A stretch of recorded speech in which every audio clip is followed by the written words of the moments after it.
Second next ক্যান্ডেলে হবে না আসলে, ওইটাও লস হবে, আমার $116 লস হবে। কিছু করার নাই, কিন্তু এইটা ইনশাল্লাহ যে তিনটা নিচ্ছে এইটা প্রফিট হবে ইনশাল্লাহ। তো একটা অলরেডি লস, এটা ইনশাল্লাহ আমাদের প্রফিট হবে।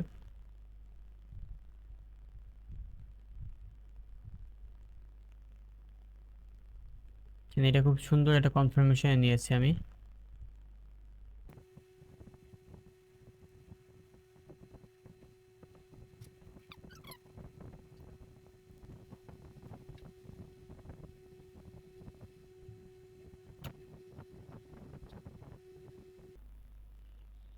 তো আমাদের এন্ট্রি নিচে চলে এসছে। কথা হচ্ছে ভাই, রিয়েল নলেজ থাকলে কিন্তু আপনি অবশ্যই পারবেন এন্ট্রি নিতে। আমি কিন্তু আমার মধ্যে খুব এখন খুবই কম পরিমাণ লস হয়, লস হলেও দেখা দু একটা হয়ে যায় এমটিজি সহ।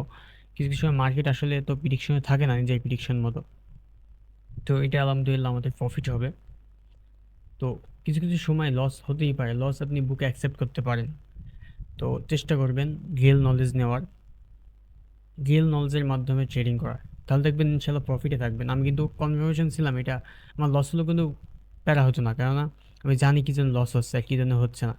এন্ট্রি টাইম ভুল হতে পারে বা এন্ট্রি এই টাইমের জন্য হয়েছে, এরকম আমি ভাবতে পারতাম। কিন্তু লস হলেও প্যারা নেই, যে আমি জানি, নলেজ জানি কী জন্য এখান থেকে মার্কেট আপে গেল, কী জন্য ডাউনে গেল, এগুলো আমি সব জানি। এই জন্যই কিন্তু আমি এন্ট্রি নিয়েছি। তো এটা আমাদের 10 সেকেন্ড বাকি আছে, ইনশাল্লাহ এটা আমাদের উইন হয়ে যাবে, কারণ মার্কেট আর পারবে না যে মুভ করে আপে যাওয়ার জন্য। তো আলহামদুলিল্লাহ এটা আমাদের উইন। তো চেষ্টা করবেন সব সময়। আমি 5 মিনিট এন্ট্রিতে এখন বেশি নলেজ পাচ্ছি, 5 মিনিট এন্ট্রি সবথেকে সেফ হচ্ছে আমার জন্য। 1 মিনিটেও নিচ্ছি না, 1 মিনিটে এমন না যে 1 মিনিটে নিচ্ছি না, 1 মিনিটেও নিচ্ছি। তো চেষ্টা করবেন যে নলেজ নিয়ে ট্রেড করার। আর যদি আপনার নলেজ দরকার হয় অবশ্যই আমার সাথে কন্ট্যাক্ট করবেন, আমি ইনশাল্লাহ আপনাদেরকে সিগন্যাল দেবো না, কিন্তু আপনাদেরকে বোঝাবো যে এইগুলো মুভ করতে পারে।